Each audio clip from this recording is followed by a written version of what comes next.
Guys, আজকে তোমাদের সাথে একটা নতুন রেসিপি শেয়ার করবো, ডালের রেসিপি। তো আমি দেখাচ্ছি, ডালটা এভাবে রান্না করে খেয়ে দেখবা, অসম্ভব মজা হবে। দেখো, তো এই যে প্রথমে আমি এখানে ডাল ধুয়ে পরিষ্কার করে ডাল নিয়েছি। এবার আমি এক এক করে সব দিব। প্রথম দিয়ে দিলাম এই যে টমেটো, এরপর দিব আলু কুচি, পেঁয়াজ কুচি, এরপর দিব কাঁচামরিচ, বেশি না, 3 থেকে 4টা। তারপর দিব একটু ধনিয়ার গুঁড়া, মরিচের গুঁড়া। আসলে ঝালটা যে যেমন খেতে চাও তেমন দিতে পারো। এরপর দিয়ে দিব হলুদের গুঁড়া, তারপর দিব লবণ। এবার হচ্ছে এটা দিব সরিষার তেল, মানে আমি সরিষার তেল খাই, তো সরিষার তেল দিয়ে রান্না করতেছি। যে যে তেল দিয়ে পারো, মানে সয়াবিন তেল, সরিষার তেল দিয়ে দিলাম। তো এটাকে এখন আমি ভালো করে মাখাবো।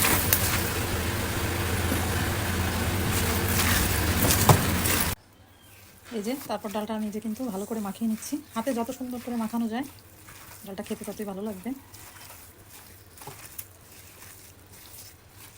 এটা এখন আমি এটা চুলায় বসিয়ে দেব। পানি এখন অ্যাড করবো না, পানি পরে অ্যাড করবো। এটার মধ্যে যতটুকু পানি ছিল হালকা কষায় নিচ্ছে। এই যে এখন আমি পানি দিয়ে দিলাম, একবারেই দিয়ে দেবো যতটুকু পানি লাগবে।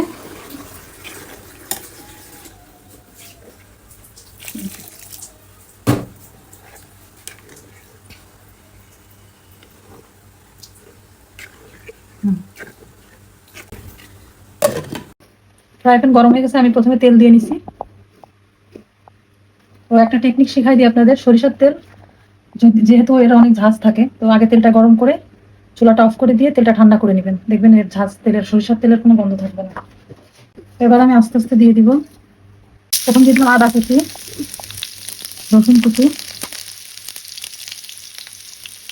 4-5টা শুকনো মরিচ, আস্ত আর পেঁয়াজ কুচি।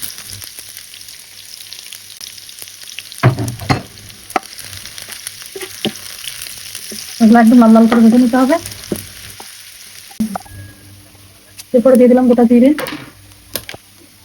জিরে দেওয়ার পরে লাল লাল হয়ে গেছে, জিরেটা এখন একটু দেরি করে দিলাম।